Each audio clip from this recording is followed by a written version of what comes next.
की ही वजह से मतलब पूरे गजा के अंदर भूखमरी फैली है।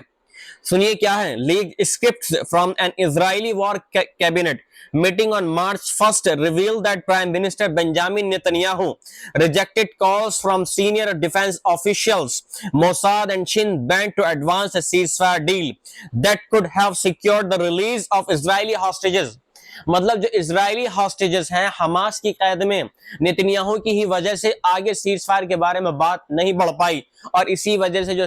नेतन्याहू की ही वजह से जो बंधक हैं जो हमास की कैद में है वो नहीं छोड़ा पाया इजराइल। जी हाँ, instead Netanyahu broke the ceasefire and blocked all aid to Gaza in an attempt to force Hamas to surrender. मतलब हमास को सरेंडर करने के लिए सीजफायर की जो डील है वो और आगे नहीं बढ़ पाई और पूरी तरीके से गजा के अंदर जो इमदाद का काम था उसको ब्लॉकेट कर दिया गया सिर्फ नेतन्याहू की वजह से। जी हाँ, despite Hamas cooperating in talks, officials warned that a Phase B agreement was the only way to free captives, but Netanyahu refused। Netanyahu ने रिफ्यूज कर दिया कि फेज बी का जो एग्रीमेंट होने वाला था हमास के साथ में, और हमास भी उस बात पर एग्री हो गया था, लेकिन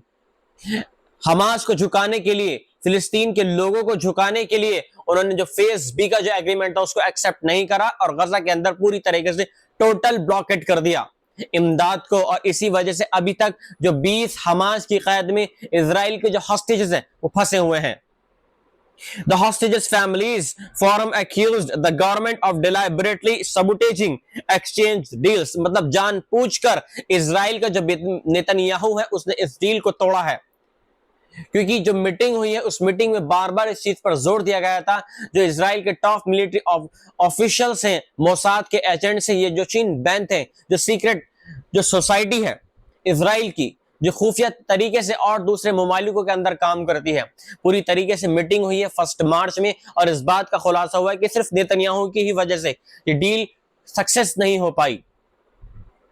और अब जो फैमिलीज हैं हॉस्टेजेस की, उन्होंने अब जो फ्लोटिलिया एक ऑर्गेनाइजेशन है, एक वॉलंटियर ऑर्गेनाइजेशन, उसके साथ में हाथ मिला लिया है कि अगर नेतन्याहू हमारी आवाज को नहीं सुन रहा है तो जो और दूसरे देश है वो हमारी आवाज को सुनेंगे और हमारे जो परिजन हैं, हमारे जो लोग हैं, किसी का भाई, किसी की बहन, किसी की बेटी है, वो हमास की कैद से छोड़ा कर लाएंगे। तो अब फ्लोटिलिया पर सवार होकर एक चौथा जहाज जो इजराइल के जो अशदूद बंदरगाह है वहां से रवाना हो गया है ताकि नेतन्याहू को मुंह तोड़ जवाब दे सके। लेकिन नेतन्याहू ने यहां पर